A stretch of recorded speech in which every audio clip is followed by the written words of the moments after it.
This video is brought to you by Alpine Academy, subject Chemistry, class first year, Sindh textbook board, Jamshoro. Chemistry, class first year, second year, Sindh textbook board, Jamshoro. Assalamualaikum guys, welcome to Alpine Academy, lecture number 5 of your textbook chapter number 7, solution and electrolytes। और इस lecture में हम इंशाल्लाह अपने जितने भी question answers हैं progress text 7 में वो कवर करने की कोशिश करेंगे। और उसके अलावा बहुत इंपॉर्टेंट बैलेंसिंग इक्वेशंस हैं, पांचों की पांच बैलेंसिंग इक्वेशंस को हम थोड़ा डिटेल में इसमें कवर करेंगे। बाकी ऑक्सीडेशन नंबर कैसे कैलकुलेट होता है तो उसको भी हम इस लेक्चर में इंशाल्लाह सीख लेंगे। ठीक है, तो स्टार्ट करते हैं। क्वेश्चन नंबर 1 है the ability of an ion depend upon its charge density, comment on the statement. जो आयन की एबिलिटी होती है डिसॉल्व होने की, ठीक है, सॉल्यूशन में वो किस चीज़ पे डिपेंड करती है? चार्ज डेंसिटी के ऊपर। ठीक है यानी जितनी छोटी यानी मतलब जितनी ज़्यादा चार्ज डेंसिटी होगी उतने ही वाटर मॉलिक्यूल स्ट्रांगली अट्रैक्ट हो रहे होंगे, यानी उसकी उतनी ही ज़्यादा हाइड्रेशन होगी उसमें। और जितनी ज़्यादा चार्ज डेंसिटी होगी मतलब जितनी कम चार्ज डेंसिटी होगी उतनी ही हाइड्रेशन कम भी होगी। अब चार्ज डेंसिटी क्या होती है? चार्ज डेंसिटी रेशो होता है charge of an ion to its volume.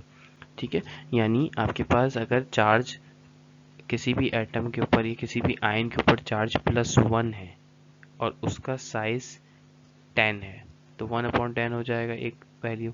ठीक है, इसी तरह एक है जिसका चार्ज +1 है और लेट सपोज उसका साइज 100 है तो 1/100। तो साइज किसका छोटा हो जाएगा? 1/100 वाले का। मतलब एक तरीके से अगर हम बात करें कि जिसका साइज बढ़ता जाएगा उसकी चार्ज डेंसिटी कम होती चली जाएगी। ठीक है, जैसे यहाँ है लिथियम। ठीक है, लिथियम का आयन है Li पॉजिटिव, 1 + 0.60 उसका वॉल्यूम, तो उसकी चार्ज डेंसिटी 1/0.60 होगी। ठीक है, इसी तरह 1/0.95 की चार्ज डेंसिटी कम होगी। ठीक है, इसी तरह आपके पास पोटेशियम की चार्ज डेंसिटी उससे कम होगी, रुबिडियम की चार्ज डेंसिटी उससे कम होगी। सबसे ज़्यादा चार्ज डेंसिटी किसकी होगी? एल्यूमिनियम की होगी, क्योंकि एल्यूमिनियम में +3 तीन चार्ज आ रहा है और उसका वॉल्यूम भी 0.50, यानी उसका वॉल्यूम भी छोटा है। तो चार्ज डेंसिटी सबसे ज़्यादा किसकी हुई? एल्यूमिनियम की हुई। तो इसका मतलब ये है कि जब सॉल्यूशन में, पानी के सॉल्यूशन में एल्यूमिनियम डाला जाएगा तो एल्यूमिनियम के सराउंडिंग्स पे ज़्यादा से ज़्यादा H2O के मॉलिक्यूल्स आपको मिलेंगे। ठीक है, असल मतलब ये है इस बात का। तो ability of ion depend upon its charge density, यानी जितनी ज़्यादा चार्ज डेंसिटी होगी उतनी ही ज़्यादा स्ट्रॉन्ग अट्रैक्शन होगी वाटर मॉलिक्यूल्स की आयंस के साथ। ठीक है, क्वेश्चन नंबर 1 भी आपके पास है, what is the essential difference between hydration and hydrolysis. Hydration और हाइड्रोलिसिस के बीच का डिफरेंस क्या है? When salt is dissolved in water and pH of water changes is called hydrolysis. जब सॉल्ट डिसॉल्व हो वाटर में और पीएच चेंज हो जाए सॉल्यूशन की, उसको हाइड्रोलिसिस बोलते हैं। When salt is dissolved in water and pH of water does not change is called hydration. और जब आपके पास वाटर में सॉल्ट डिसॉल्व हो और पीएच वाटर की चेंज हो जाए उसको आप बोलते हैं हाइड्रेशन। ठीक है, सॉरी, वाटर में पीएच जो है चेंज ना हो उसको आप बोलते हैं हाइड्रेशन। ठीक है, hydrolysis is a chemical process. Hydrolysis आपके पास केमिकल प्रोसेस है क्योंकि पीएच चेंज हो रही होती है। ठीक है, hydration is a physical process. Hydration is a physical process मतलब पीएच चेंज नहीं होती, वाटर मॉलिक्यूल सिर्फ सराउंडिंग्स पे आते हैं, वाटर मॉलिक्यूल रिएक्ट नहीं करते जो हम सॉल्ट डालते हैं। हाइड्रोलिसिस में वाटर मॉलिक्यूल रिएक्ट कर जाते हैं, इसकी वजह से पीएच चेंज हो जाती है। New substances are form. Hydrolysis में आपके पास नए सब्सटेंसेस बनते हैं। And hydration new substances, no new substances are form. Hydration में कोई नए सब्सटेंसेस नहीं बन रहे होते, हाइड्रेशन में सिर्फ वाटर मॉलिक्यूल्स की सराउंडिंग पे आते हैं, जबकि हाइड्रोलिसिस में से रिएक्ट करके नए सब्सटेंसेस बना देते हैं। It does not depend upon charge density. ये चार्ज डेंसिटी के ऊपर डिपेंड नहीं कर रही है हाइड्रोलिसिस। ठीक है, जबकि हाइड्रेशन चार्ज डेंसिटी के ऊपर डिपेंड करती है, जो अभी हमने पीछे देखा था। Hydrolysis when dissociate into ions. Water dissociate into ions. Hydrolysis में वाटर मॉलिक्यूल आयंस में डिसोसिएट होते हैं, H पॉजिटिव और OH नेगेटिव में, जबकि हाइड्रेशन में मॉलिक्यूल्स वाटर के डिसोसिएट नहीं होते आयंस में। ठीक है, तो ये एक बेसिक डिफरेंस है दोनों के बीच में, हाइड्रेशन एंड हाइड्रोलिसिस के। Okay, Question number 2, what is ionization theory? How does it explain the conductance of electric current through a solution? इसमें पूछा जा रहा है आयोनाइजेशन थ्योरी क्या है और कैसे इलेक्ट्रिक करंट कंडक्ट करता है सॉल्यूशन, ठीक है, वो एक्सप्लेन करना है। Arrhenius theory introduce in 1887 by Swedish scientist Svante Arrhenius, ठीक है। स्वंते आर्हेनियस साइंटिस्ट थे जिन्होंने 1887 में ये थ्योरी प्रपोज की थी कि acids of substance that dissociation in water to yield electrically charged atom or molecules called ion। जब भी कोई एसिड या इलेक्ट्रोलाइट या सॉल्ट या बेस सब्सटेंस डिसोसिएट होता है वाटर में तो वो एक इलेक्ट्रिकली चार्ज एटम और मॉलिक्यूल्स मतलब प्रोड्यूस कर देते हैं, उसको हम बोलते हैं आइंस, ठीक है। One of which is a hydrogen आइन। अगर हम एसिड की बात करें तो हाइड्रोजन आइन होगा, और अगर हम बेस की बात करें वाटर में तो वो क्या प्रोड्यूस करेगा, OH नेगेटिव आइन, ठीक है। एसिड के लिए हाइड्रोजन आइन और बेस के लिए OH negative ion. It is now known that the hydrogen आइन can not exist alone in water solution. और हमें पता है कि ज़्यादातर हाइड्रोजन आइन वाटर सॉल्यूशन में अकेले नहीं पाया जाता क्योंकि हाइड्रोजन पॉजिटिव आइन बहुत ही अनस्टेबल है, तो वो मोस्टली किस स्टेट में पाया जाता है, हाइड्रोनियम आयन की स्टेट में पाया जाता है, H3O पॉजिटिव में, ठीक है। उसके अलावा कुछ इंपॉर्टेंट पॉइंट्स हैं। अच्छा, आर्हेनियस थ्योरी आयनाइजेशन थ्योरी क्या है आपके पास, बेसिकली वो ये बताती है कि किसी भी सॉल्यूशन में आयनाइजेशन कैसे होती है, कौन से मॉलिक्यूल या कौन से सॉल्ट कितनी तेज़ी से आयनाइज हो जाते हैं, कितनी ज़्यादा आयनाइज हो जाते हैं, किस पे डिपेंड करते हैं, डिग्री ऑफ डिसोसिएशन, और ये सारी चीज़ें हमने प्रीवियस लेक्चर्स में बहुत अच्छे डिटेल में पढ़ी हैं कि आयनाइजेशन थ्योरी क्या होती है। अब how does it explain the conductance of electric current, electric current कैसे कंडक्ट कर सकता है सॉल्यूशन, वो भी आर्हेनियस थ्योरी बताती है। कैसे बताती है, कुछ उसके इंपॉर्टेंट पॉइंट्स हैं। सबसे पहला point, conductance decreases with the increase in concentration. अगर हम सॉल्यूशन में कंसंट्रेशन बढ़ा देंगे तो आपके पास कंडक्टेंस कम हो जाएगी, ठीक है, ये पॉइंट ये बता रहा है। इसी तरह conductance increases with the increase in dilution. अगर हम कंडक्टेंस को इंक्रीज करना चाहते हैं तो हमें अपने सॉल्यूशन को डाइल्यूट करना पड़ेगा।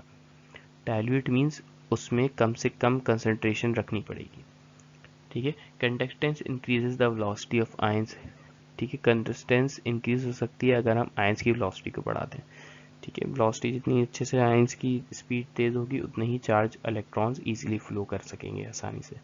Strong electrolytes have high degree of ionization due to high conductance in its solution। जितनी ज़्यादा आयनाइजेशन की डिग्री होगी उतनी ही कंडक्टेंस ज़्यादा भी होगी, ठीक है। स्ट्रॉन्ग इलेक्ट्रोलाइट जितनी ज़्यादा आयनाइज होगा यानी जितने ज़्यादा आयंस मिलेंगे उतने ही ज़्यादा आपको इलेक्ट्रिक करंट फ्लो करने की मतलब एक तरीके से पाथ मिलेगा। Pressure has no noticeable effect on conductance. Pressure से कोई कंडक्टेंस के ऊपर कोई फ़र्क नहीं पड़ता। अगर हम प्रेशर को बहुत ही ज़्यादा अप्लाई कर दें तब कंडक्टेंस पे 0.1 to 0.2% फ़र्क पड़ जाता है। Temperature increases conductance by 2.2 to 2.5% as a temperature increases 1 degree. Temperature से इफेक्ट पड़ता है, अगर हम 1 डिग्री सेंटीग्रेड टेम्परेचर बढ़ाते हैं तो आपकी कंडक्टेंस 2 से 2.5% बढ़ जाती है, क्योंकि आपकी जब टेम्परेचर बढ़ता है तो वेलोसिटी भी बढ़ती है, वेलोसिटी बढ़ती है तो कंसंट्रेशन कंडक्टेंस ऑब्वियसली बढ़ जाएगी, क्योंकि वेलोसिटी के ऊपर भी वो डिपेंड कर रही होती है। Question number 3, what is electrolysis, explain by giving the example of CuCl2, give all the necessary electrode reaction. इस सवाल में आपसे पूछा जा रहा है कि इलेक्ट्रोलिसिस क्या होता है और आपने इलेक्ट्रोलिसिस करते हुए CuCl2 को बताना है, ठीक है। बेसिकली इलेक्ट्रोलिसिस की अगर हम बात करें सिंपली तो इलेक्ट्रोलिसिस में ये होता है कि आपकी जो एनाइन और कैटाइन होते हैं उनको मूव किया जाता है, यानी उनकी मूवमेंट होती है टूवर्ड देयर रिस्पेक्टिव इलेक्ट्रोड, यानी अपनी इलेक्ट्रोड्स की तरफ मूव करते हैं, यानी अपनी अपोजिट इलेक्ट्रोड। अगर एनाइन है तो वो पॉजिटिव इलेक्ट्रोड की तरफ जाएगा, अगर कैटाइन है तो वो नेगेटिव इलेक्ट्रोड की तरफ जाएगा सॉल्यूशन में, ठीक है। और ये सब कब होता है, जब हम इलेक्ट्रिक करंट पास करवाते हैं, तो इस प्रोसेस को बोलते हैं इलेक्ट्रोलिसिस, ठीक है। वो इलेक्ट्रोड पे जाके क्या करते हैं, बेसिकली खुद को न्यूट्रलाइज कर देते हैं, तो उसको हम एक तरीके से भी कहते हैं न्यूट्रलाइज, मतलब डिपोजिट होना न्यूट्रलाइजेशन भी कहलाता है, अपने आयन को न्यूट्रलाइज करना। Electrolysis process by which electric current is pass through a substance to effect a chemical change. जब इलेक्ट्रिक करंट पास होगा तो केमिकल चेंज क्रिएट होगा and the process is carried out in an electrolytic cell. और ये process आपके पास किस में होता है, एक इलेक्ट्रोलाइटिक सेल में होता है। अब उस इलेक्ट्रोलाइटिक सेल का apparatus क्या है, consist of a positive and negative electrode. ठीक है, पॉजिटिव एंड नेगेटिव इलेक्ट्रोड होते हैं जो एक दूसरे से कुछ डिस्टेंस दूर होते हैं, held apart and dipped into a solution containing positively and negatively charge ion. और ये दोनों के दोनों इलेक्ट्रोड कौन से सॉल्यूशन में होते हैं, ऐसे सॉल्यूशन में जिसमें आपके पास negative and positive charge ion होते हैं। ठीक है, अगर हम इसकी CuCl2 की सेल की बात करें तो हमें दोनों सेल पे लिखना होगा कि किस सेल पे कौन सा रिएक्शन हो रहा है। तो सबसे पहले हम इसकी डायग्राम को समझ लेते हैं। अगेन मैंने इसको पीछे प्रीवियस लेक्चर्स में भी समझाई है तो मैं इसमें थोड़ा कम टाइम दूंगा। Theory diagram of the electrolysis, copper chloride solution है, उसके अलावा आपके पास HCl सॉल्यूशन डाला हुआ होगा इसमें और CuOH2 डाला हुआ होगा। जो आपके पास इलेक्ट्रोलाइट होगा इसका CuCl2 के लिए जो इलेक्ट्रोलाइट है वो इसमें डाला गया होगा। अब आपके पास एक नेगेटिव इलेक्ट्रोड है, ठीक है, ये आपके पास नेगेटिव इलेक्ट्रोड है जिसको आप बोलते हैं कैथोड। आपके पास एक पॉजिटिव इलेक्ट्रोड है जिसको आप बोलते हैं एनोड। ठीक है, अब हो क्या रहा है कि आपके वाटर के सॉल्यूशन में प्लस माइनस आयन मौजूद हैं, यानी कैटायन और एनायन मौजूद हैं। अब जब आप इलेक्ट्रिक करंट पास कराएंगे तो इलेक्ट्रॉन फ्लो होगा पॉजिटिव से नेगेटिव की डायरेक्शन में। ठीक है, पॉजिटिव से इलेक्ट्रॉन नेगेटिव में फ्लो करता है। अब क्या हो रहा है, जब इलेक्ट्रॉन फ्लो होना शुरू होगा तो आपके जितने भी पॉजिटिव वाले होंगे वो नेगेटिव इलेक्ट्रोड की तरफ जाएंगे। ठीक है, और अपने आप को वहां पे क्या करेंगे, डिपॉजिट करना शुरू कर देंगे। ठीक है, positive ions are attracted to the negative electrode, gain electrons so are reduced. यानी यहाँ पे आके वो क्या करेंगे, इलेक्ट्रॉन को गेन करेंगे पॉजिटिव वाले और अपने आप को यहाँ पे रिड्यूस कर लेंगे। तो कैथोड पे क्या होता है, हमेशा रिडक्शन हो रही होती है। ठीक है, इसी तरह आपके पास क्लोरीन गैस में क्या होगा, पॉजिटिव इलेक्ट्रोड में negative ions are attracted to the positive electrode, lose electron so are oxidise, oxidation. इसका मतलब ये है कि जब आपके नेगेटिव एनाइंस मतलब नेगेटिव आयंस पॉजिटिव इलेक्ट्रोड की तरफ जाएंगे तो वहाँ पे अपने इलेक्ट्रॉन्स को रिड्यूस कर देंगे, यानी लॉस कर देंगे, सॉरी रिड्यूस नहीं, अपने इलेक्ट्रॉन को गिरा देंगे, यानी लॉस हो जाएगा उनका इलेक्ट्रॉन को, और उसको बोलते हैं ऑक्सीडेशन। तो वो अपनी यहाँ क्या कर रहे हैं, ऑक्सीडेशन। तो एनोड पे क्या होती है, ऑक्सीडेशन हो रही होती है। और यहाँ पे आपकी कुछ बबल फॉर्मेशन हो रही है जो कि बबल्स फॉर्मेशन सॉल्यूशन में से निकल के एक जार में इसको हम कलेक्ट कर लेंगे जो कि क्लोरीन गैस है आपकी। ठीक है, अब ऑक्सीडेशन रिडक्शन हमें समझ आ गई। कैथोड पे इलेक्ट्रॉन्स मिल रहे हैं, यानी नेगेटिव इलेक्ट्रोड कैथोड पे क्या हो रहा है, Cu+2 इलेक्ट्रॉन ले रहा है और अपने आप को न्यूट्रल कर रहा है Cu में। ठीक है, क्लियर है ये रिएक्शन। इसी तरह पॉजिटिव इलेक्ट्रोड में क्या होगा कि आपके पास जो पॉजिटिव इलेक्ट्रोड है उसमें 2Cl नेगेटिव 2 इलेक्ट्रॉन निकाल रहा है अपने पास से। ठीक है, यानी 2Cl नेगेटिव जो है वो अपने पास से 2 इलेक्ट्रॉन निकाल रहा है। ठीक है, ये वाला रिएक्शन होगा। तो आपके पास क्या होगा, Cl2 आपके पास बन जाएगा, यानी और ये Cl2 वही गैस क्लोरीन गैस आपके पास जार में फिल हो जाएगी। ठीक है, या तो आप इसको 2Cl-2 इलेक्ट्रॉन लिख सकते हैं या फिर आप इसको 2Cl में से 2 इलेक्ट्रॉन निकल रहे हैं और Cl2 में कन्वर्ट हो रहा है, ऐसे भी लिख सकते हैं। अब ओवरऑल रिएक्शन लिखने के लिए क्या होगा, इन दोनों Cu2+ 2 इलेक्ट्रॉन Cu और 2Cl नेगेटिव Cl2+2e, इन दोनों रिएक्शन को आप ऐड कर देंगे। ठीक है, किन दोनों को, इसको इस रिएक्शन के साथ ऐड करेंगे, 2 इलेक्ट्रॉन एक दूसरे से कैंसिल हो जाएंगे। आपके पास सिंपल रिएक्शन क्या होगा, Cu+2 + 2Cl negative arrow Cu+Cl2। ठीक है, ये आपके पास इसका ओवरऑल रिएक्शन हो जाएगा। ठीक है, ओवरऑल रिएक्शन Cu2 +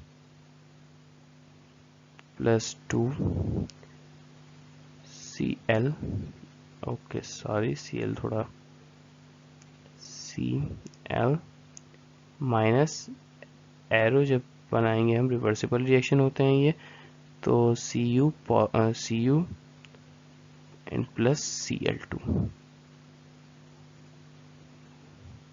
ठीक है, ये इसका ओवरऑल रिएक्शन होगा जब इलेक्ट्रॉन एक दूसरे से कैंसिल आउट हो जाएंगे। ठीक है, यही आपको एक्सप्लेन करना है और ये सारे रिएक्शंस को भी बताना है कहाँ ऑक्सीडेशन हो रही है, कहाँ रिडक्शन हो रही है। ठीक है, ये आपने की पॉइंट्स लिखने होते हैं अपने इस सवाल में। ठीक है, जो यहाँ पे ऑलरेडी लिखे हुए हैं। Question number 4, write detailed note on electrode potential. What do you infer from the electrochemical series? आपने यहाँ पे इलेक्ट्रोड पोटेंशियल के बारे में लिखना है, उसके अलावा इलेक्ट्रोकेमिकल सीरीज से आपको बेसिकली क्या नॉलेज मिलती है, या हम बेसिकली इलेक्ट्रोकेमिकल सीरीज से अपने इलेक्ट्रोड पोटेंशियल में क्या अंदाज़ा लगा सकते हैं कि उसका इलेक्ट्रोड पोटेंशियल क्या होगा। तो इलेक्ट्रोड पोटेंशियल क्या है? इलेक्ट्रोड पोटेंशियल होता है the tendency of an electrode to lose और gain electron, is called electrode potential. यानी इलेक्ट्रोड की टेंडेंसी के वो अपने पास से इलेक्ट्रॉन निकाल सके या इलेक्ट्रॉन ले सके, उसको बोलते हैं इलेक्ट्रोड पोटेंशियल। अब एक और डेफिनेशन है, the potential difference between metal and a solution of its salt is called electrode potential. इसका मतलब ये है कि आपके पास एक सॉल्यूशन है जो कि लेट सपोज आपके पास सॉल्यूशन है कॉपर हाइड्रोक्साइड का। ठीक है, या चलें किसका ले लें, H2SO4 का ले लेते हैं। ठीक है, H2SO4 का सॉल्यूशन, चलें जिंक सल्फेट सॉल्यूशन ले लेते हैं। ठीक है, ये हम पहले भी कर चुके हैं एग्जाम्पल। जिंक सल्फेट का आपके पास सॉल्यूशन है और आपकी प्लेट भी जिंक की है। ठीक है, यानी जो इलेक्ट्रोड है वो भी जिंक है। अब जब उस इलेक्ट्रोड को हमने जिंक सल्फेट के सॉल्यूशन में डाला तो हमारे पास वोल्ट मीटर कुछ ना कुछ रीडिंग देगा और वो रीडिंग आपकी पोटेंशियल डिफरेंस कहलाएगा मेटल और उसके सॉल्ट सॉल्यूशन के बीच में, उसको बोलेंगे electrode potential. It is measured in volts और ये हमेशा वोल्ट में मेजर करते हैं। इट इज इंटेंसिव प्रॉपर्टी और ये इंटेंसिव प्रॉपर्टी होती है। ठीक है, ये मास के ऊपर डिपेंड नहीं कर रही, यानी जितना भी आप भारी इलेक्ट्रोड उठा के रख दें उसका इलेक्ट्रोड पोटेंशियल 0.76 ही रहेगा जिंक का। ठीक है, भले चेंज नहीं हो सकता। उसके अलावा आपके पास there is decreasing tendency from top to bottom to lose electron and increase tendency to gain electron. अगर हम ECS से जो अंदाज़ा लगाएंगे अपने इलेक्ट्रोड पोटेंशियल का, अगर हमारे पास ECS की जो फिगर है हमारी बुक में उसमें क्या है, there is a decreasing tendency from top to bottom. यानी अगर हम टॉप से बॉटम पे जाएं तो इलेक्ट्रॉन लूज होने की सलाहियत कम होती जा रही है। ठीक है, and increasing tendency to gain electron, और अगर हम टॉप से बॉटम पे जाएं तो इलेक्ट्रॉन गेन करने की सलाहियत बढ़ती जा रही है। ठीक है, इस हिसाब से लिथियम सबसे ज़्यादा स्ट्रॉन्गेस्ट रिड्यूसिंग एजेंट है। ठीक है, और लिथियम रिड्यूसिंग एजेंट मतलब दूसरे की रिडक्शन करता है और खुद की ऑक्सीडेशन। तो यानी सबसे ज़्यादा ताकत है कि वो अपना एक इलेक्ट्रॉन किसी दूसरे को दे दे, लिथियम में ये सबसे ज़्यादा ताकत है। ठीक है, इसी तरह रिड्यूसिंग स्ट्रेंथ क्या हो रही है, कम हो रही है, यानी लिथियम की सबसे ज़्यादा है, उससे नीचे दूसरे एलिमेंट की होगी जो उससे कम होगी, फिर उससे नीचे तीसरे एलिमेंट की होगी तो और उससे कम होगी। इसी तरह और रिड्यूसिंग स्ट्रेंथ कम होती जा रही है और ऑक्सीडेशन स्ट्रेंथ या ऑक्सीडाइजिंग स्ट्रेंथ बढ़ती जा रही है। ठीक है, क्लियर है? ओके, क्वेश्चन नंबर 5A आपके पास है, डिफाइन करना है ऑक्सीडेशन नंबर, ऑक्सीडेशन और रिडक्शन। ऑक्सीडेशन नंबर क्या होता है? The formal charge on the atom in the compound और ion under consideration is known as oxidation number और स्टेट।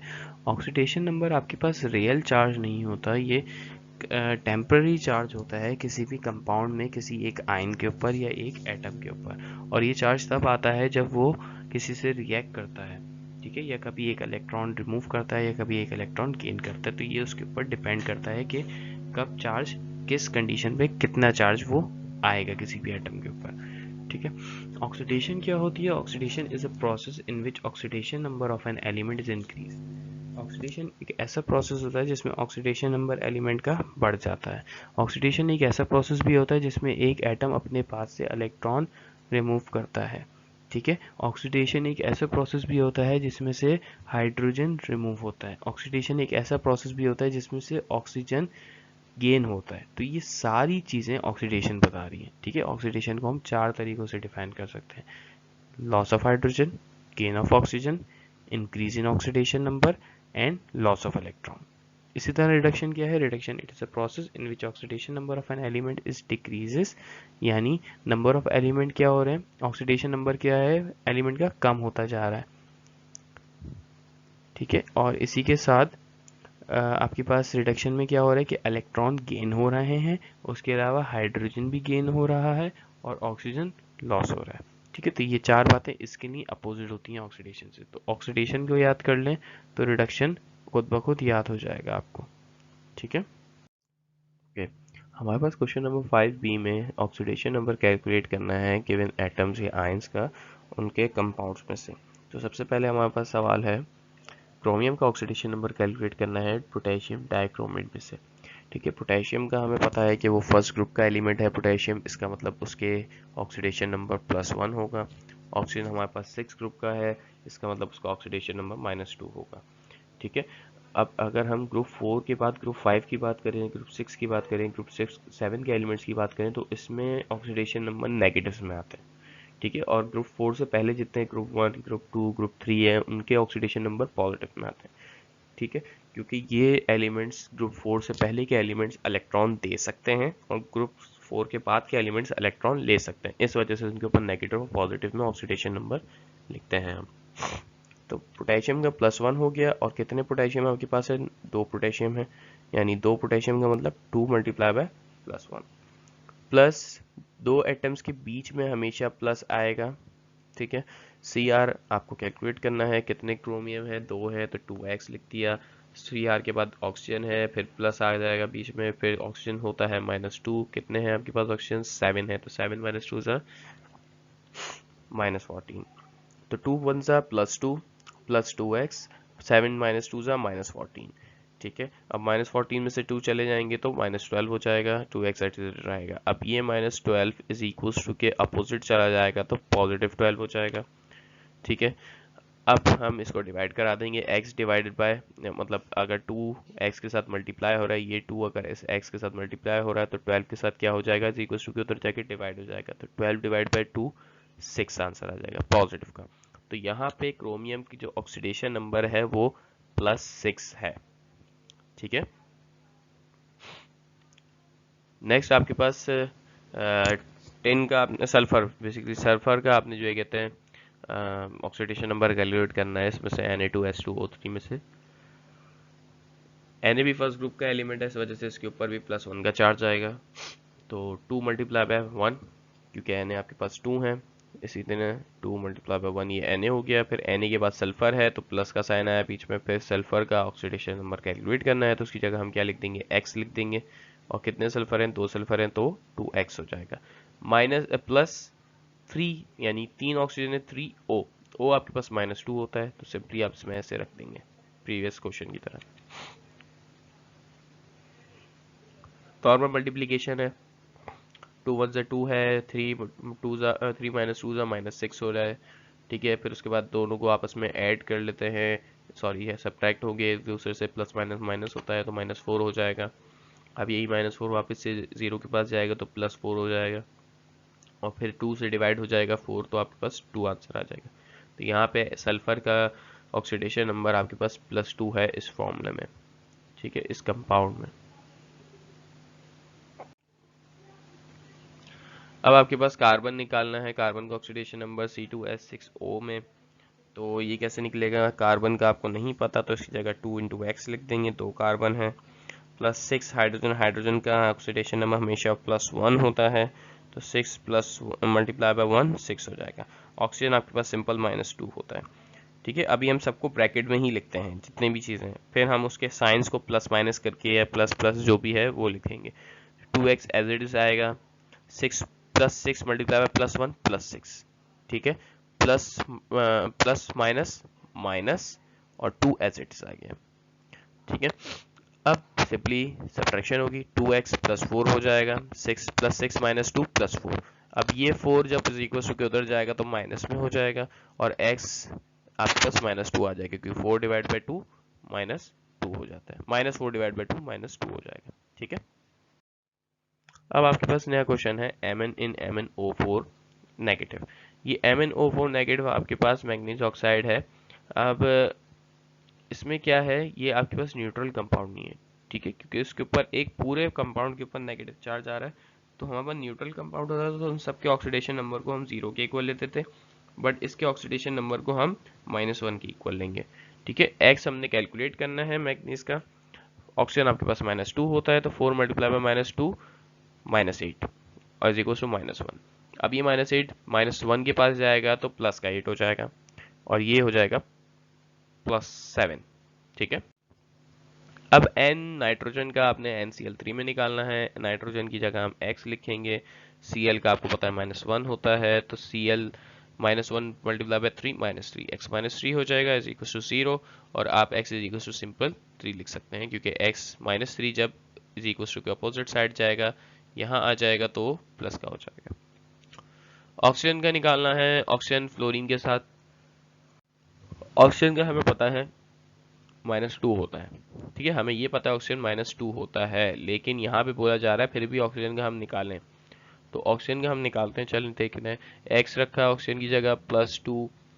फ्लोरीन 7th ग्रुप है और उसका चार्ज -1 होता है जैसे क्लोरीन का होता है, तो F की जगह -1 रखेंगे, तो 2 मल्टीप्लाई बाय -1 -2। इस तरह X की वैल्यू कितनी आ गई, +2। तो यानी ऑक्सीजन का ऑक्सीडेशन चार्ज +2 आया है, बट ऑक्सीजन का ऑक्सीडेशन चार्ज तो -2 होता है। वजह यह है कि ऑक्सीजन जिस एटम के साथ मिला हुआ है वो सबसे ज्यादा स्ट्रॉन्गेस्ट इलेक्ट्रोनेगेटिव है, तो उसके सामने जितना भी कोई नेगेटिव वाली चीज आ जाए वो पॉजिटिव हो जाएगी। ठीक है, तो ऑक्सीजन बहुत नेगेटिव है, लेकिन फ्लोरीन उससे भी ज्यादा नेगेटिव है एटम, तो इसकी वजह से ऑक्सीजन पॉजिटिव हो गया और फ्लोरीन नेगेटिव रहा। ठीक है, ओके। क्वेश्चन नंबर 6 में आपके पास रूल्स हैं बैलेंस करने की इक्वेशन को। सबसे पहला स्टेप क्या है, द स्केलेटन इक्वेशन है, और second step transform to ionic form, third step make partial equations, and step number 4 balance the partial equations. Step 5 में balance the charge by adding electrons, and step 6 cancel out the electrons having at both partial equation. ये इसके steps हैं। उसके कुछ rules भी हैं कि अगर एसिडिक इक्वेशन है या बेसिक इक्वेशंस हैं तो उसमें हम क्या करते हैं। अगर एसिडिक इक्वेशन है तो हम H2O और हाइड्रोजन पॉजिटिव के साथ बैलेंस कराने की कोशिश करते हैं ऑक्सीजन को, और इसी तरह अगर बेसिक मीडियम में है तो हम OH और H2O, OH नेगेटिव और H2O से हम बैलेंस कराने की कोशिश करते हैं। तो ये बेसिक रूल्स हैं। ठीक है, अब हम देख लेते हैं आगे अपनी बैलेंसिंग इक्वेशंस को कैसे हम बैलेंस करते हैं। ओके, हमारे पास इक्वेशन नंबर 1 है Cr2O7-2 plus hydrogen positive plus I2 reacts together to form Cr+3 plus IO3 negative plus H2O। ये हमारे पास बैलेंस नहीं है इक्वेशन। कैसे पता चल रहा है मुझे यहाँ पे बैलेंस नहीं है। यहाँ Cr2O7 है यानी 7 ऑक्सीजन है, यहाँ प्रोडक्ट साइड पे 3 और 1 हाइड्रोजन का ऑक्सीजन, 4 ऑक्सीजन, तो ये बैलेंस नहीं है, तो इसको हमने बैलेंस करना है। अब सबसे पहला स्टेप हमारा होता है स्प्लिट अप आयनिक इक्वेशंस इनटू पार्शियल इक्वेशंस। ये पूरी आयनिक इक्वेशन में से हमने पार्शियल इक्वेशंस बनानी है। पार्शियल इक्वेशंस किसकी बेसिस पे होती हैं, ऑक्सीडेशन और रिडक्शन की बेसिस पे। अब हमने यहाँ ये चीज़ नोट करनी है कि इसमें से ऑक्सीडेशन कहाँ हो रही है और रिडक्शन कहाँ हो रही है। ठीक है, Cr2O7 पहले कंपाउंड को देखते हैं। Cr2O7 में क्या हुआ, Cr2O7 का मतलब ये है कि आपके पास से ऑक्सीजन रिमूव हो गया, यहाँ पे ये प्रोडक्ट साइड पे Cr पॉजिटिव हो गया, +3 हो गया।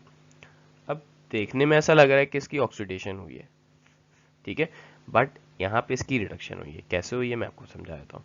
Cr2O7-2, Cr2O7-2 का मतलब है आपको Cr का ऑक्सीडेशन नंबर नहीं पता।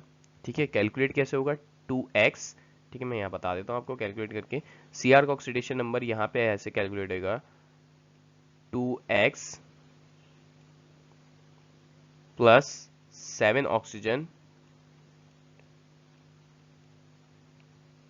ठीक है, -2 इज इक्वल्स टू -2, क्योंकि पूरे के ऊपर नेगेटिव चार्ज है।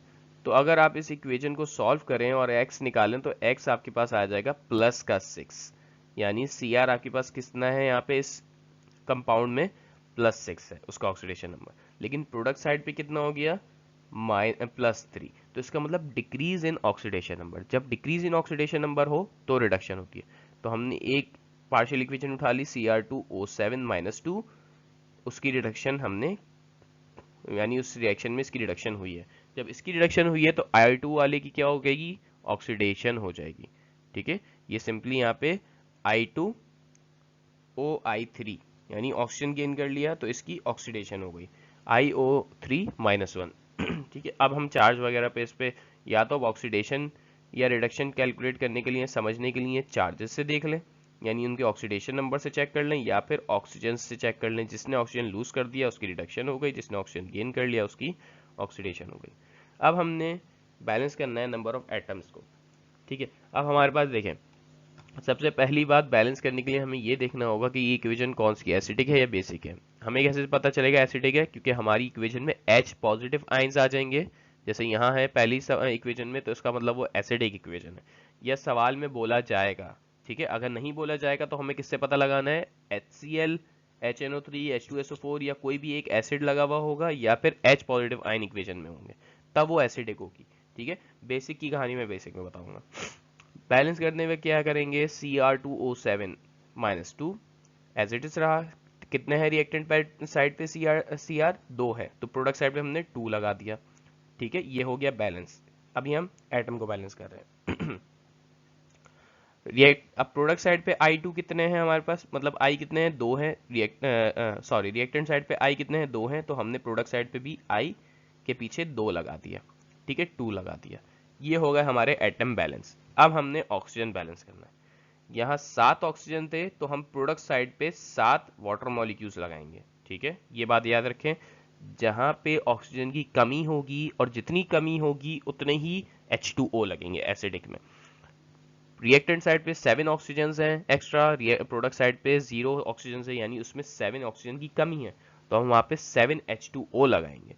और उस 7H2O की वजह से हाइड्रोजन को बैलेंस करने की रिएक्टेंट साइड पे उसके double of H positive ion लगाएंगे। ठीक है, 7H2O लगे तो 14H पॉजिटिव आयन उसकी अपोजिट साइड पे लगेंगे। इसी तरह I2 के पास कोई ऑक्सीजन नहीं था, यहाँ आपके पास कितने ऑक्सीजन हो गए, 2 से जब 3 को मल्टीप्लाई करा तो 6 ऑक्सीजन हो गए। सही है, क्लियर है। तो 6 ऑक्सीजन मतलब 6 वाटर मॉलिक्यूल हमने रिएक्टेंट साइड पे लगा दिए। ठीक है, अब 6 वाटर मॉलिक्यूल रिएक्टेंट साइड पे लगे हैं, तो double of water molecules hydrogen आपके प्रोडक्ट साइड पे लगेंगे। आपके पास यहाँ हाइड्रोजन और ऑक्सीजन अब बैलेंस हो गए। ठीक है, अब आप इसको खुद भी घर पे भले बैठ के आप चेक कर सकते हैं कितने ऑक्सीजन कितना हाइड्रोजन ये सब बन रहे हैं इस इक्वेशन में, ये ऑलरेडी बैलेंस्ड है। अब हमने क्या करना है, इनके चार्जेस को बैलेंस करना है। ठीक है, इनकी ऑक्सीडेशन स्टेट्स को बैलेंस करना है। तो ऑक्सीडेशन को स्टेट को बैलेंस करने के लिए हमें क्या पता है, देखिए यहाँ पे Cr2 का हमने चार्ज कैसे निकाला, Cr का +6 है, तो 2 Cr मतलब +12 हो गए। ठीक है, ऑक्सीजन में -2 -14 हो गया, और टोटल ओवरऑल उसके ऊपर -2 का चार्ज है। ठीक है, तो अब अगर हम इसको देखें कि यहाँ पे कितने इलेक्ट्रॉन्स हैं आपके पास, मतलब ओवरऑल -2 आ रहा है इसका। ठीक है, इसका -2 और +14, -2 +14 -12 हो गया। ठीक है, यानी यहाँ पे -12 इलेक्ट्रॉन है, यहाँ -12 है रिएक्टेंट साइड पे। मैं फिर से बता देता हूँ, -2 Cr2O7 पूरे का और +14 H। ठीक है, ये +14 जो है, +14 -2 +12 है यहाँ पे आपके पास। ठीक है, यानी आपके पास जो ऑक्सीडेशन स्टेट है इस रिएक्टेंट साइड की वो +12 है। प्रोडक्ट साइड की ऑक्सीडेशन स्टेट क्या है, 2 × 3 पॉजिटिव यानी +6। +12 और +6, तो +12 और +6 में मैं क्या कर सकता हूँ, बड़े को मैं कम कर सकता हूँ। ठीक है, 12 है रिएक्टेंट साइड पे और 6 है प्रोडक्ट साइड पे। ठीक है, तो मैं क्या करूं कि मेरा 12 6 में हो जाए, उसमें मैं 6 इलेक्ट्रॉन ऐड करवाऊंगा, उसमें 6 इलेक्ट्रॉन यानी उसकी नेगेटिव वाली चीज में ऐड कराऊंगा। आ रही है बात समझ में। तो +12 में मैं 6 इलेक्ट्रॉन नेगेटिव ऐड करवाऊंगा। ये इलेक्ट्रॉन क्या होते हैं, नेगेटिव होते हैं, तो ये जब 6 +12 के साथ माइनस हो जाएगा तो आपके पास इक्वेशन बैलेंस हो जाएगी, +6 +6 दोनों तरफ हो जाएगा। इसी तरह रिएक्टेंट साइड पे आपके पास कितने हैं, 0 है। ठीक है, 0 चार्ज है। ठीक है, I2 के ऊपर 0 चार्ज है, यानी यहाँ पे ऊपर कोई या तो प्लस है ना ही कोई माइनस है। बट प्रोडक्ट साइड पे इस पूरे का चार्ज ऊपर कितना था, -1 था, हम देखते आ रहे थे। ठीक है, -1 था, आप इसको इतना ना तोड़ें अलग से, ये देखें ये -1 है। ठीक है, तो IO3 के ऊपर -1 था, हम सिर्फ ये याद रखेंगे कि इसके ऊपर पूरे -1 था, जब हमने पीछे 2 लगा दिया तो 2 × -1 -2 हो गया। ठीक है, 2IO3 नेगेटिव का साइन -2 होगा उसका चार्ज, +12 हाइड्रोजन, ठीक है, तो -2 + 12 10 हो गए। तो एक जगह मेरे पास 0 है और दूसरी जगह मेरे पास 10 है, तो मैं उस 10 को 0 पे लाने के लिए क्या करूंगा, 10 इलेक्ट्रॉन दे दूंगा उसको। ठीक है, तो 10 इलेक्ट्रॉन वहां जाएंगे।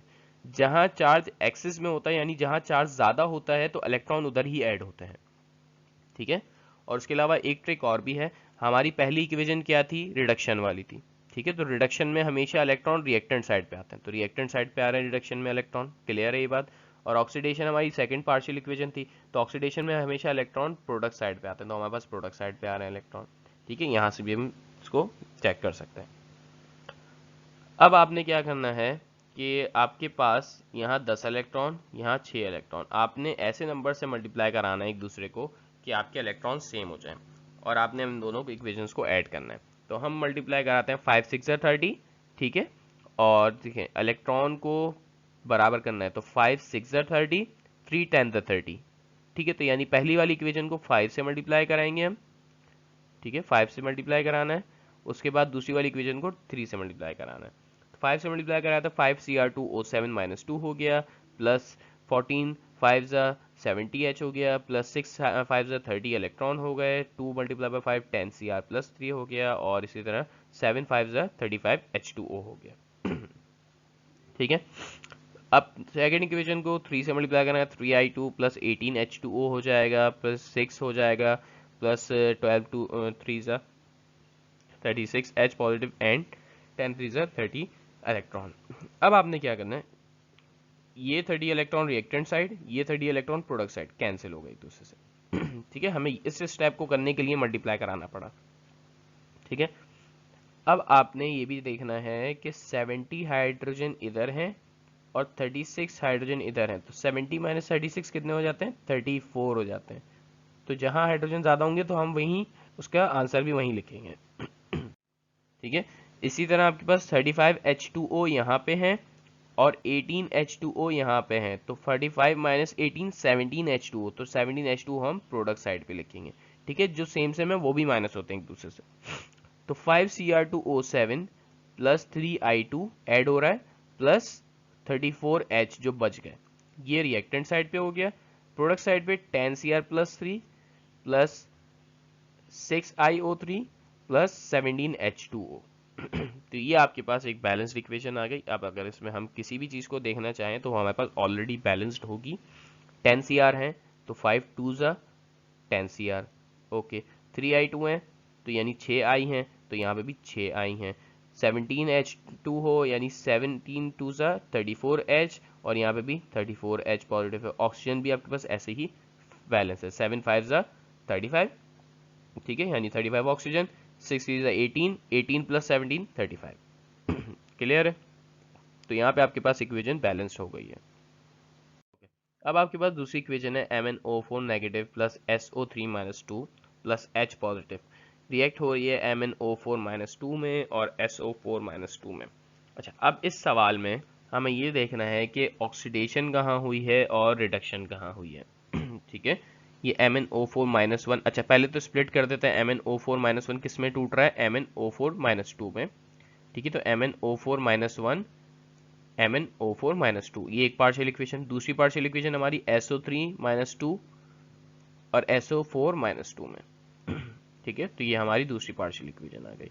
और ये हमारे पास कौन सा मीडियम है, एसिडिक मीडियम है। कहाँ से पता चल रहा है, क्योंकि इक्वेशन में H पॉजिटिव आइंस लिखे हुए हैं। ठीक है, अब हमने ये पता करना है कि ऑक्सीडेशन किस में हो रही है और रिडक्शन किस में हो रही है। ये एक एक्स्ट्रा स्टेप है, लेकिन आपको पता हो गया तो आपकी इक्वेशन की वेरिफिकेशन होती जाएगी। जैसे इलेक्ट्रॉन ऐड होंगे तो कहाँ ऐड होंगे, तो ये आपको पता हो जाएगा। ठीक है, और भी बहुत आसानी हो जाती है इसको पता करने से। तो अगर हम इसको देखें तो MnO4 ऑक्सीजन ऑक्सीजन सेम रहेबल है, लेकिन नीचे वाले में क्या हुआ, SO3 थे रिएक्टेंट साइड पे, प्रोडक्ट साइड पे SO4 हो गया। तो gain of oxygen is oxidation. ठीक है, तो नीचे जब ऑक्सीडेशन हुई तो इसका मतलब MnO4 में रिडक्शन हुई होगी ऑब्वियसली। ठीक है, क्लियर है ये चीज। अब हम आगे बढ़ते हैं, balance the number of atom each partial equation. Mn दोनों जगह सेम है, सल्फर भी दोनों जगह सेम है, ऑक्सीजन ऊपर भी सेम है, बट नीचे ऑक्सीजन सेम नहीं है। ठीक है, ऑक्सीजन की कमी कहाँ पे है, नीचे यहाँ प्रोडक्ट साइड पे 4 ऑक्सीजन है, रिएक्टेंट साइड पे 3 ऑक्सीजन। कितनी की कमी है रिएक्टेंट साइड पे, 1 की, तो हमने 1 H2O लगा दिया। ठीक है, और इस H2O को कवर करने के लिए या बैलेंस करने के लिए प्रोडक्ट साइड पे उसके डबल ऑफ हाइड्रोजन आयन लगा दिए। क्लियर हो गया? ठीक है, अब हमें इनके आयंस को चेक करना है।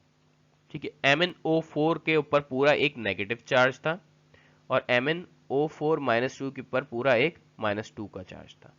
ठीक है, अब चार्जेस माइनस में हैं। ठीक है, तो एक जगह -1 है और दूसरी उसकी जगह -2 है। ठीक है, प्लस में ये होता है कि हम इलेक्ट्रॉन ऐड करवा के प्लस को कम कर सकते हैं और माइनस में जब चार्जेस होते हैं तो उसमें हम इलेक्ट्रॉन ऐड करवा के माइनस को बढ़ा सकते हैं। तो बढ़ी हुई चीज यहाँ कम नहीं हो सकती और वहां पॉजिटिव में छोटी वाली चीज और छोटी या बढ़ नहीं सकती।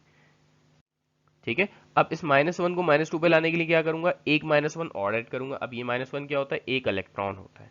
ठीक है, तो इलेक्ट्रॉन यहाँ पे एक इलेक्ट्रॉन ऐड हो जाएगा, तब आपके पास चार्ज इसका दोनों का बराबर हो जाएगा। ठीक है, यहाँ पे इन्होंने ये 2 मरतबा लिख दिया है, ये एक ही दफा है। ठीक है, ये कुछ नहीं है तो इसको आप ना देखें, ये कुछ नहीं है। ठीक है, बहरहाल अब क्या किया है, आपके पास SO3 नेगेटिव के ऊपर -2 का चार्ज है। ठीक है, -2 इधर हैं और रिएक्टेंट साइड पे कितने हैं, प्रोडक्ट साइड पे -2 और +2 जीरो हैं यहाँ पे।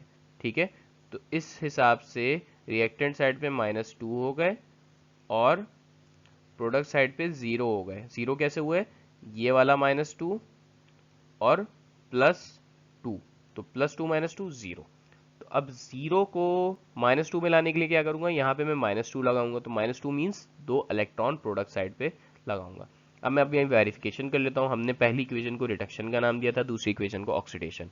रिडक्शन में इलेक्ट्रॉन हमेशा रिएक्टेंट साइड पे जाते हैं, तो ये रहा रिएक्टेंट साइड पे है, और प्रोडक्ट साइड पे इलेक्ट्रॉन हमेशा तब जाएंगे जब ऑक्सीडेशन हो रही होगी। ठीक है, तो ऑक्सीडेशन में आपके पास इलेक्ट्रॉन प्रोडक्ट साइड पे। अब हमने इलेक्ट्रॉन्स को कैंसिल आउट करना है, तो यहाँ आपके पास नीचे 2 इलेक्ट्रॉन है, ऊपर 1 इलेक्ट्रॉन है, तो सिंपली आप ऊपर वाली इक्वेशन को 2 से मल्टीप्लाई करा दें, तो 2MnO4 हो जाएगा नेगेटिव।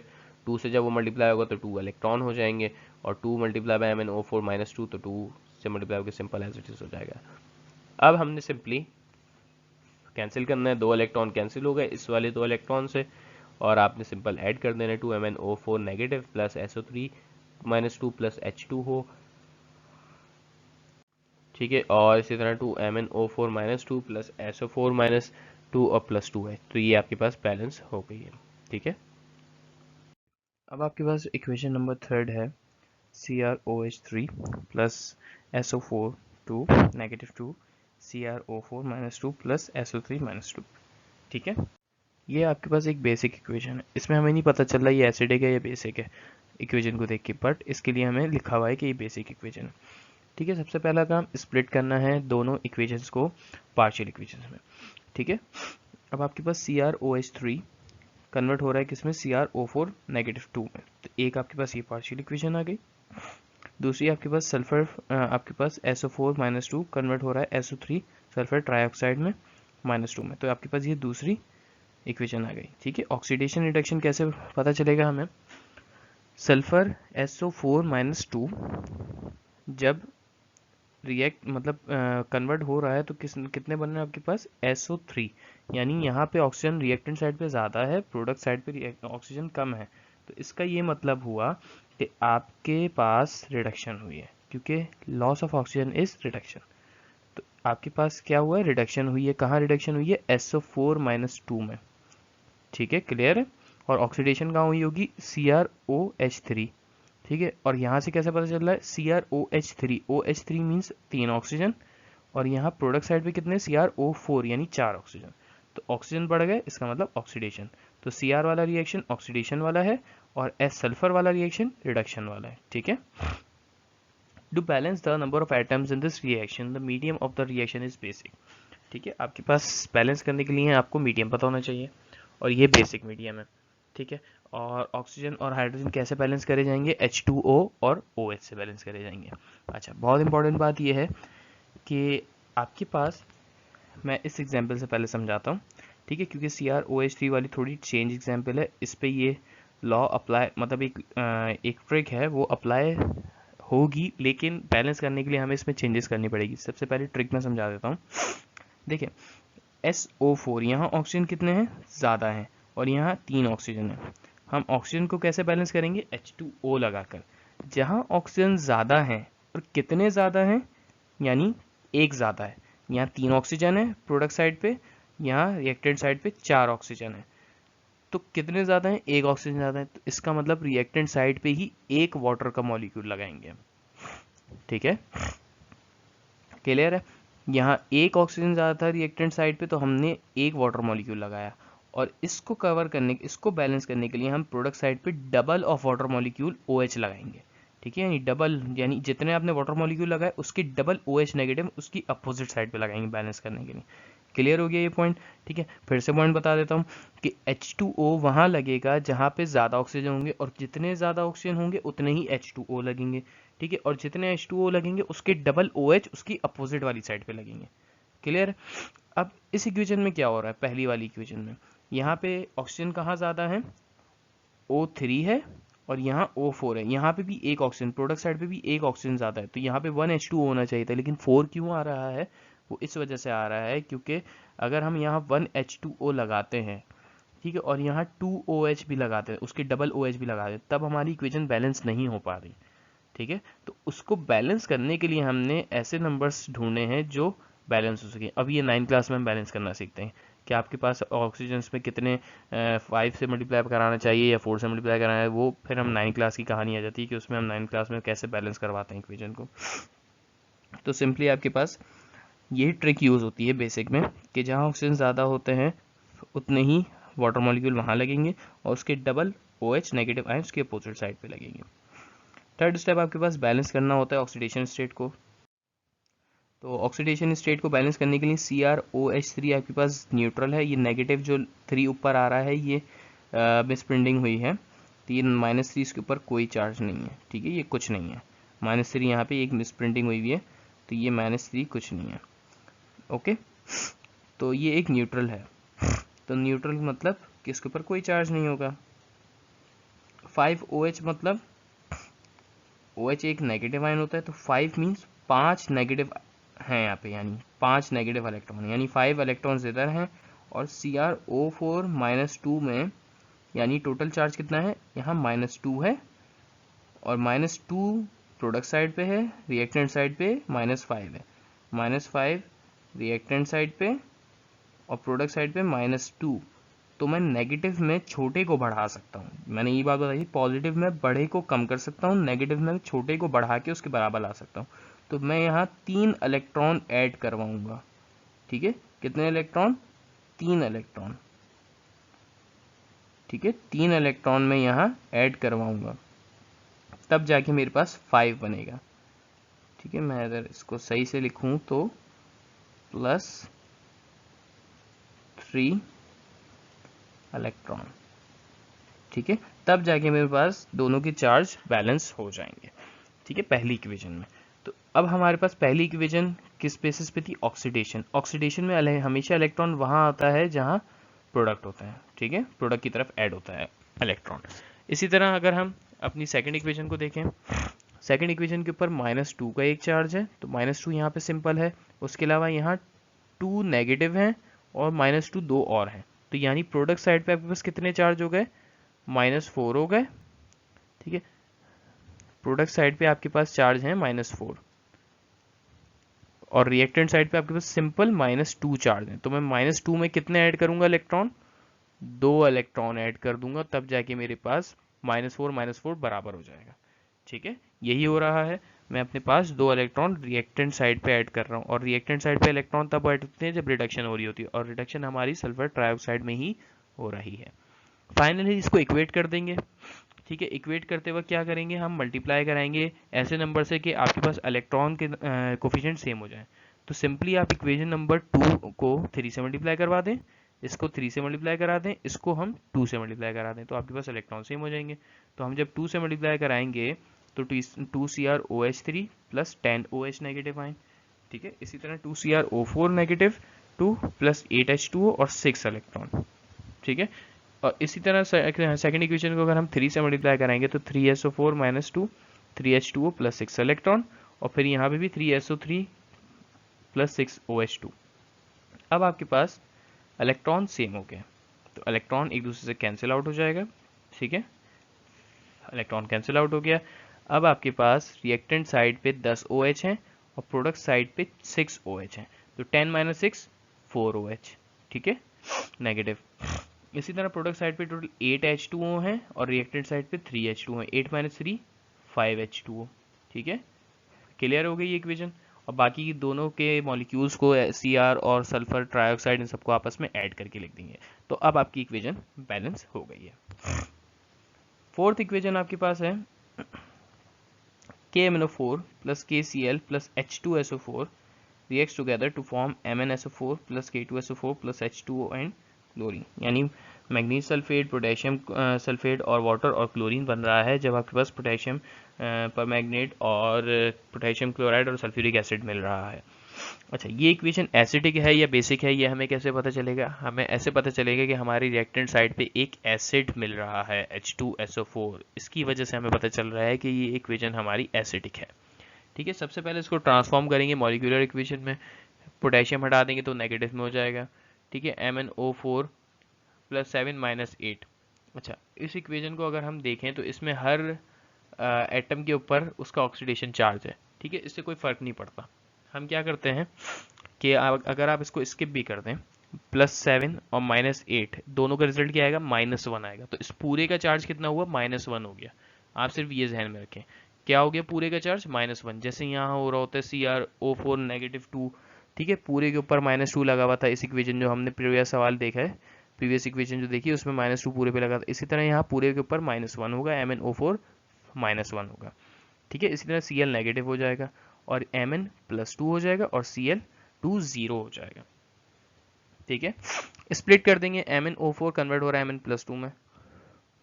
और हमें कैसे पता चल रहा है कि Mn+2 ऑक्सीडेशन रिडक्शन है? Mn का यहाँ चार्ज है +7। ठीक है, और यहाँ पे हो गया +2, यानी decrease in oxidation number is reduction.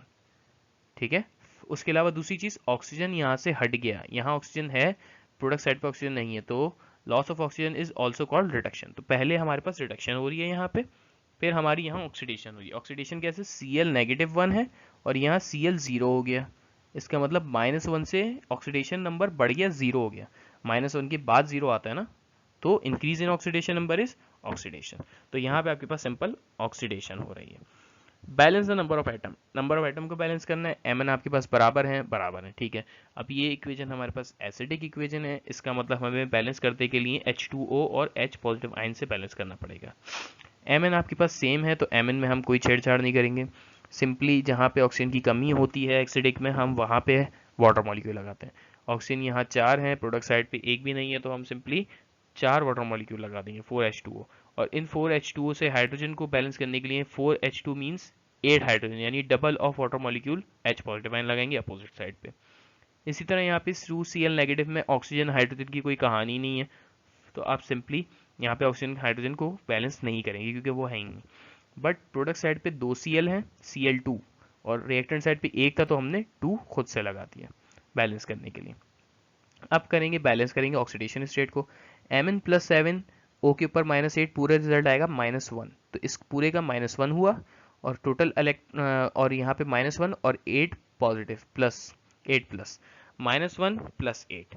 ठीक है, तो यहाँ पे कितना चार्ज हुआ? अगर मैं इसको लिखूं रिएक्टेंट साइड पे, Mn वाले का मैं यहाँ लिख रहा हूँ, MnO4 का पूरे का चार्ज -1 है।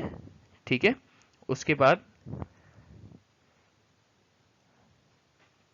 आपके पास हाइड्रोजन का कितना है?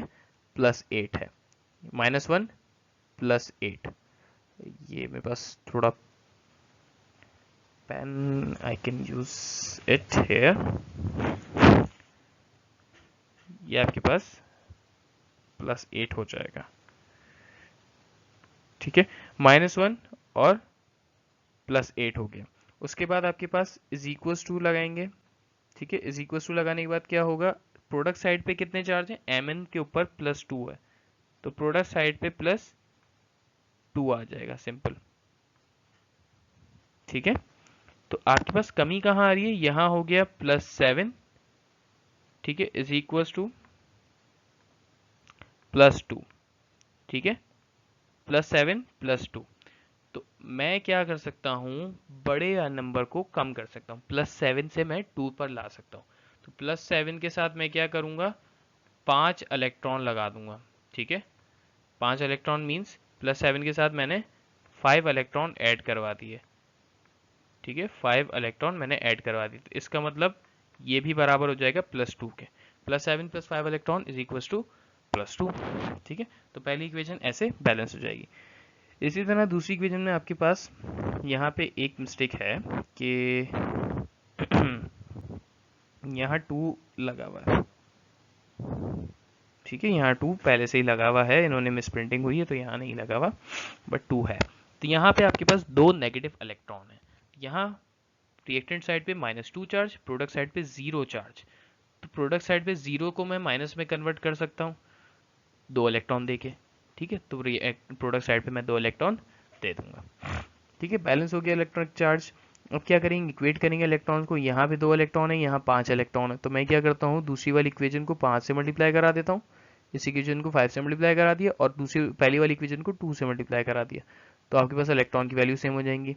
जब 2 से मल्टीप्लाई कराया था 2MnO4 negative plus 6H positive 16H positive plus 10 electrons, इसी तरह 2Mn plus 2 plus 8H2O।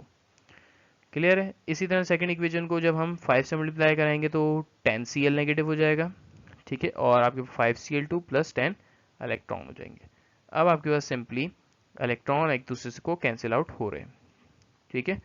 8 hydrogen water as it is आ जाएंगे, क्योंकि नीचे है कोई वाटर मॉलिक्यूल्स नहीं है, ना ही कोई H पॉजिटिव आयंस है।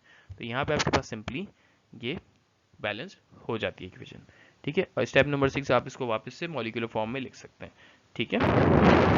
और कैसे लिखेंगे, सिंपल है, 10 KCl हो जाएगा, ठीक है।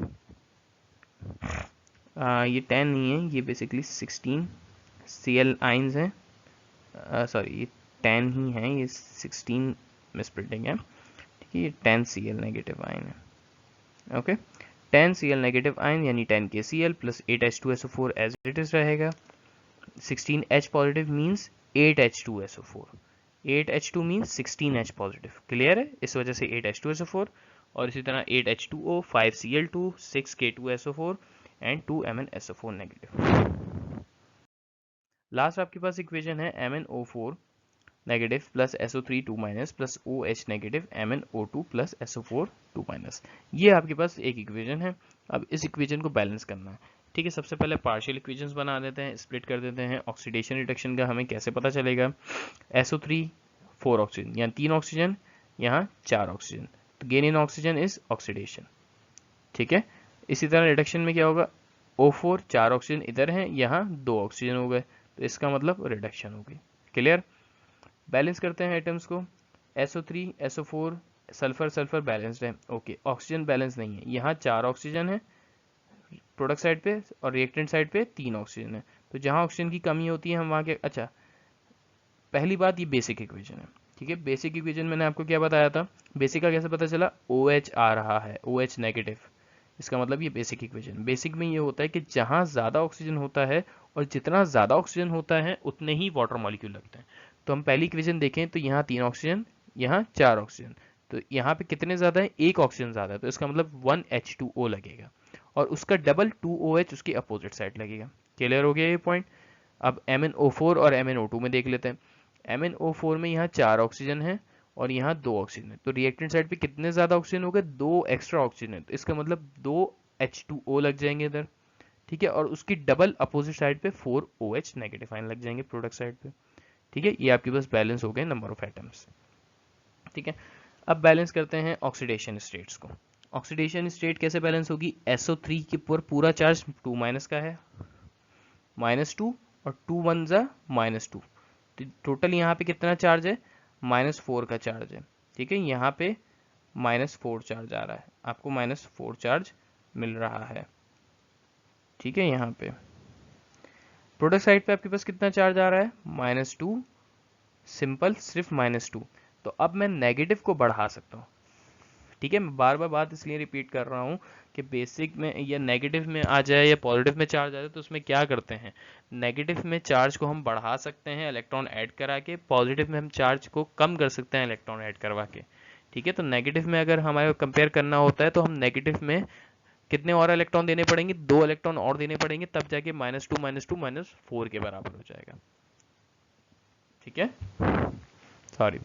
इसी तरह MnO4 नेगेटिव है, अब MnO4 नेगेटिव के ऊपर माइनस का साइन आएगा। ठीक है, और यहाँ पे MnO2 और 4OH नेगेटिव, यानी यहाँ पे 4 नेगेटिव आए, यानी यहाँ पे -4 हो गया अब। ठीक है, और रिएक्टेंट साइड पे सिर्फ -1 है, तो इसको -1 को -4 करने के लिए मैं कितने इलेक्ट्रॉन दूंगा, 3 इलेक्ट्रॉन दूंगा, तब जाके ये -4 के इक्वल हो जाएगा। ठीक है, अब मेरे पास ऊपर 2 इलेक्ट्रॉन, नीचे 3 इलेक्ट्रॉन, तो मैं क्या करूंगा, 3 से मैं मल्टीप्लाई कराऊंगा इक्वेशन नंबर 1 को, 2 से मल्टीप्लाई कराऊंगा इक्वेशन नंबर 2 को। आफ्टर मल्टीप्लिकेशन इलेक्ट्रॉन इलेक्ट्रॉन आपस में कैंसिल हो जाएंगे। ठीक है, मल्टीप्लाई कैसे हुआ ये मैं ऑलरेडी बहुत बार बता चुका हूँ पीछे। तो ये 6 इलेक्ट्रॉन से कैंसिल हो गए। ठीक है, इसी तरह आपके पास टोटल 6 OH हैं और यहाँ 8 OH हैं, तो 8 - 6 2 OH, जहाँ ज़्यादा होते हैं OH वहीं बचते हैं, रिमेनिंग वहीं लिखे जाएंगे। ठीक है, उसी साइड पे 3H2O 4H2O, कितने बच गए, 1 H2O, तो उसी साइड पे 1 H2O लिख दिया, बाकी को सिंपल एज इट इज हमने लिख दिया ऐसे। ठीक है, क्लियर है।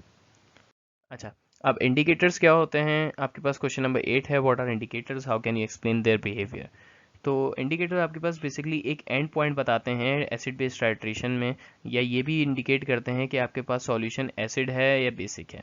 ठीक है, अगर आपके पास डिफरेंट इंडिकेटर्स हैं, जैसे फिनोल्फेथलीन हो गया, मिथाइल ऑरेंज हो गया, यूनिवर्सल इंडिकेटर है और लिटमस पेपर है, ये सारे इंडिकेटर्स हैं जो कि इंडिकेट करते हैं एसिड का सॉल्यूशन कैसा है, बेसिक का सॉल्यूशन कैसा है। और ये कैसे इंडिकेट करते हैं, जब इंडिकेटर्स को आप किसी भी सॉल्यूशन में एक ड्रॉप डालते हैं तो वो डिफरेंट कलर शो करता है, तो उसके कलर्स हमें पता है कि एसिड में अगर यूनिवर्सल इंडिकेटर डाला जाए तो कौन सा कलर का शो करेगा, बेसिक में अगर इंडिकेटर डाला जाए मतलब बेसिक सॉल्यूशन में तो यूनिवर्सल इंडिकेटर को डालें तो कौन सा कलर शो करेगा। तो ये मैंने डिटेल में आपको प्रीवियस लेक्चर्स में समझाया है इंडिकेटर्स के टॉपिक में। ठीक है, और बाकी हम इसके बिहेवियर को आगे देख लेते हैं। ठीक है, कि कैसे बिहेव करता है इंडिकेटर में, क्या फंक्शन हो रहा होता है, तो हम इसको अभी आगे नेक्स्ट स्लाइड में देखते हैं। ओके, अब इंडिकेटर्स कैसे वर्क करते हैं, उसकी क्या वर्किंग है, उसकी थ्योरी हम इसको देख लेते हैं। अच्छा, पहले अगर हम इंडिकेटर की बात करें कि इंडिकेटर सेलेक्ट करने का भी एक कुछ फैक्टर्स हैं कि वो डिपेंड करते हैं कि नेचर ऑफ एसिड और बेस क्या है। फॉर एग्जांपल, अगर स्ट्रॉन्ग एसिड है और वीक बेस है तो उसके लिए हम मिथाइल ऑरेंज मोस्टली यूज़ करते हैं इंडिकेटर। इसी तरह आपके पास जो है कहते हैं वीक एसिड है और स्ट्रॉन्ग बेस होगी तो उसके लिए फिनोल्फेथलीन भी कॉमनली हम इसको यूज़ करते हैं, यानी उसके लिए हम उसको इंडिकेटर को सिलेक्ट करते हैं इस एसिड और बेस के लिए। इसी तरह अगर हम थ्योरी की बात करें, to understand the colour change of indicator in different medium consider the following example. ठीक है, अब हमने कोई एक इंडिकेटर लिया है HLN। ठीक है, HLN इंडिकेटर है, is being an indicator dissociate into H positive ion and indium negative ion. ठीक है, अब आपके पास इसका रिएक्शन है, डिसोसिएशन रिएक्शन H पॉजिटिव और इंडियम नेगेटिव में। Suppose HLN is red while its anion indium negative is yellow in colour. Suppose करें कि HLN रेड कलर में है। ठीक है, पूरा जो एटॉमिक स्ट्रक्चर है, मतलब सॉरी एटॉमिक कंपाउंड है HLN, LN नहीं है, HIN इज रेड। ठीक है, और आपके पास जो ये कहते हैं जब वो एनाइन हो, यानी उसका जो एनाइन है नेगेटिव आयन, वो आपके पास येलो इन कलर होता है। When there is an equal concentration of H and indium, then the indicator will give a mixture of two colors and will appear orange. और अगर आपके सॉल्यूशन में H positive ion और indium की concentration equal है तो इसका मतलब आपका इंडिकेटर सॉल्यूशन में या मिक्सचर में कौन सा कलर शो करेगा, ऑरेंज शो करेगा। ठीक है, अगर ये प्रोडक्ट साइड इक्वल हुई कंसंट्रेशन में, तो इसका मतलब ये है कि अगर हम ऐड करते हैं एसिड तो कंसंट्रेशन H की क्या हो जाएगी, बढ़ जाएगी। और हमने इक्विलिब्रियम में पढ़ा था कि जहाँ से कंसंट्रेशन बढ़ती है इक्विलिब्रियम उसके अपोजिट जाएगा। ठीक है, यानी वो जब अपोजिट जाएगा तो आपके पास दूसरी वाली चीज़ ज़्यादा बनने की कोशिश होगी। तो इसी तरह जब H पॉजिटिव आयन इंक्रीज होंगे so the equilibrium towards the left hand side, यानी इक्विलिब्रियम आपका किस तरफ जाएगा, लेफ्ट हैंड साइड की तरफ जाएगा। ठीक है, यानी आपके पास HIN पूरा कंपाउंड ज़्यादा से ज़्यादा बनेगा इस केस में। More HIN will be found undissociated, ठीक है, इसका मतलब hence red colour will predominate. इसका मतलब ये है कि जब आप कंसंट्रेशन बढ़ा रहे हैं H पॉजिटिव आयंस की, तो आपके पास क्या हो रहा है, इक्विलिब्रियम लेफ्ट साइड की तरफ जा रहा है और आपके पास ज़्यादा से ज़्यादा H आयन क्रिएट हो रहे हैं, H आयन। ठीक है, इसका मतलब ये है कि H आयन हमारे पास क्या था, रेड कलर था, हमने ये सपोज किया, तो आपके सॉल्यूशन में रेड कलर ज़्यादा बार बार नज़र आ रहा होगा। इसका मतलब कि आपका इक्विलिब्रियम चेंज हो गया है, शिफ्ट हो गया है, लेफ्ट हैंड साइड की तरफ हो गया है। किस वजह से, क्योंकि हमने ऐड कर दी कंसंट्रेशन, जब हमने एक एसिड डाल दिया। ठीक है, while if a base is added which consume H positive ion which causes the equilibrium to be shifted towards the right hand side।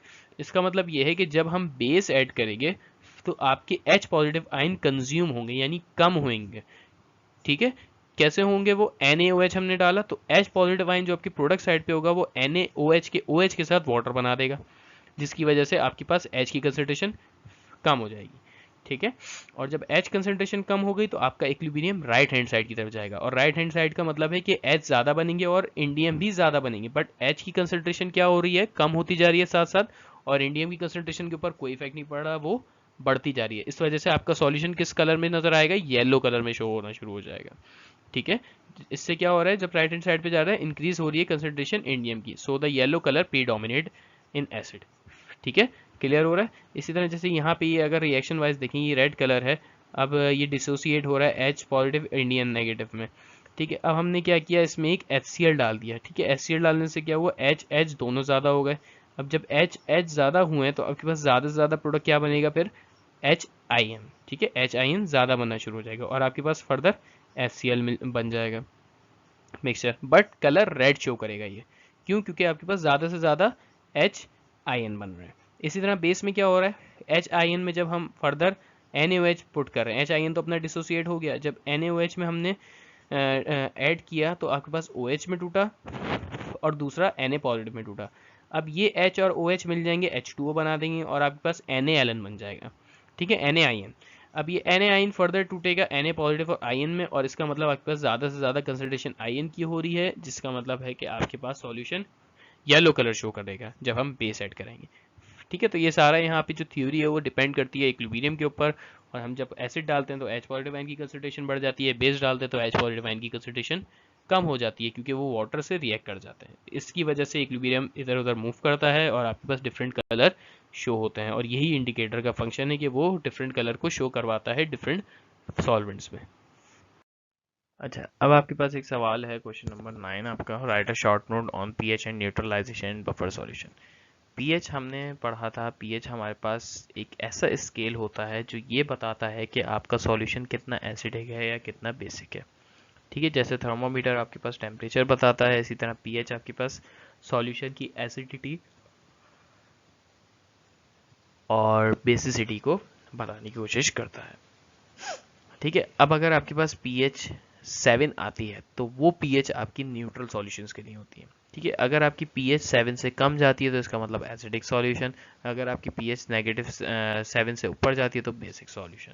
ठीक है, और इसी तरह आप अगर शॉर्ट नोट अगर इस पे पीएच पे लिखना चाहते हैं तो पीएच की डेफिनेशन होती है, pH is the negative logarithm of hydrogen positive concentration ions. ठीक है, पीएच को कैलकुलेट करते हैं तो आप पीओएच कैलकुलेट कर सकते हैं। पीओएच क्या होता है, पीओएच होता है the negative logarithm of O H negative concentration of ions. ठीक है, तो पीएच का आपको यही है कि आपको फंक्शन पता होना चाहिए, पीएच कहाँ यूज़ होते हैं, किस लिए यूज़ किया जाता है, क्या इफेक्ट होता है पीएच का, तो आपने ये लिखना होगा। न्यूट्रलाइजेशन आपके पास एक ऐसा रिएक्शन होता है जिसमें एसिड और बेस को रिएक्ट कराएं तो आपके पास सॉल्ट और वाटर बनता है। ठीक है, अब न्यूट्रलाइजेशन आपके पास स्ट्रॉन्ग एसिड और स्ट्रॉन्ग बेस मिलेगा तो कंप्लीट न्यूट्रलाइजेशन होगी, तो आपके पास सॉल्ट भी नॉर्मल सॉल्ट मिलेगा आपको। ठीक है, न्यूट्रलाइज सॉल्ट मिलेगा, जैसे NaCl है। अब अगर HCl और NaOH को मिलाते हैं तो आपके पास NaCl और वाटर बनता है, तो ये आपकी कंप्लीट न्यूट्रलाइजेशन है, और ये बहुत स्ट्रॉन्ग न्यूट्रलाइजेशन है क्योंकि आपके पास स्ट्रॉन्ग एसिड भी है और एक स्ट्रॉन्ग बेस भी है, तो 100% डिसोसिएशन होती है और मॉलिक्यूल्स एक दूसरे में 100% मिलते हैं और न्यूट्रलाइज हो जाते हैं। ठीक है, इसी तरह ऐसा भी हो सकता है कि आपके पास कुछ की न्यूट्रलाइजेशन कम हो, जैसे वीक एसिड स्ट्रॉन्ग बेस के साथ मिल रहा होगा तो न्यूट्रलाइजेशन कम होगी, इसका मतलब वो बेसिक सॉल्ट होगा, यानी आपके पास जो सॉल्ट बनेगा वो बेसिक सॉल्ट कहलाएगा क्योंकि उसमें बेसिसिटी अभी भी है। इसी तरह अगर आपके पास स्ट्रॉन्ग एसिड है और वो वीक बेस के साथ मिलता है तो आपका सॉल्ट एसिडिक सॉल्ट कहलाएगा, नॉर्मल सॉल्ट नहीं कहलाएगा। ठीक है, नॉर्मल सॉल्ट तब बनता है जब आपके पास दोनों की मतलब दोनों की न्यूट्रलाइजेशन 100% हो, यानी बहुत अच्छी हो। 100% तो नहीं होती, बहरहाल 90 to 100% ऐसी कुछ न्यूट्रलाइजेशन हो रही हो। बफर सॉल्यूशन आपके पास क्या होता है? बफर सॉल्यूशन वो सॉल्यूशन है जो पीएच को कंट्रोल करके रखता है किसी भी सॉल्यूशन की और उसको बढ़ने नहीं देता। और बफर सॉल्यूशन को हमने बहुत डिटेल में पढ़ा था प्रीवियस लेक्चर्स में कि कैसे हम बफर सॉल्यूशन को बनाते हैं। Buffer solution basically strong acid और उसके वीक एसिड और कॉन्जुगेट बेस का मिक्सचर होता है। अब कॉन्जुगेट बेस क्या होती है? कॉन्जुगेट बेस आपकी स्ट्रॉन्ग बेस का सॉल्ट होता है, उसके साथ आप वीक एसिड को मिलाते हैं तो आपका बफर सॉल्यूशन बनता है। और बफर सॉल्यूशन का क्या फंक्शन होता है? वो ये होता है कि जब आप उसमें एसिड डालते हैं, H पॉजिटिव आयंस डालते हैं, तो बफर सॉल्यूशन का नेगेटिव वाला हिस्सा उस H के साथ मिलके कंसंट्रेशन को, यानी जो हम H डाल रहे हैं उसको रेजिस्ट करने की कोशिश करता है, जिससे पीएच कंट्रोल रहती है। इसी तरह अगर हम उसमें बेस डालते हैं तो बफर सॉल्यूशन का पॉजिटिव वाला साइन, पॉजिटिव आयन उसके साथ मिलके पीएच को कंट्रोल करने की कोशिश करता है। ठीक है, तो इसको हमने डिटेल में देखा था, बाकी आप इसको प्रीवियस लेक्चर्स में देख सकते हैं हमारे लेक्चर नंबर 4 में।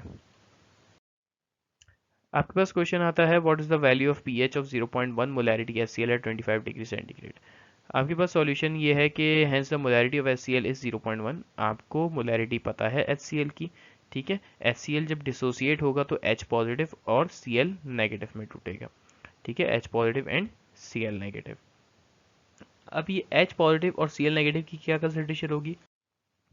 जब HCl की कंसंट्रेशन 0.1 है 1 मोल पे, तो 1 मोल ऑफ HCl प्रोड्यूस कर रहा है 1 mole of H and 1 mole of Cl।